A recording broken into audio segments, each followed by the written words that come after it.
கேஸா? அது என்ன மேல? அது என்னன்னு சொல்லு. அது தெரியலன்னு தானே கேட்குறேன். சொல்லுவா. அது என்ன கேஸா இல்லை நெருப்பு அணைக்கிறதா என்னன்னு தெரியல. அப்படியா? என்னன்னு தெரியல.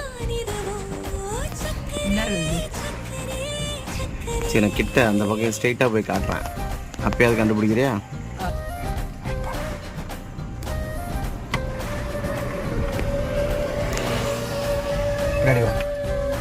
சார்ஜ் போடுறது. பார்க்கவே இல்லை, நீ போய் பார்க்குறீங்க. என்னது? எலக்ட்ரிக் வெஹிக்கிளுக்கு சார்ஜ் பண்றது. அது படிச்சுட்டேன். ஆமா, படிச்சதுனால தெரிஞ்சு.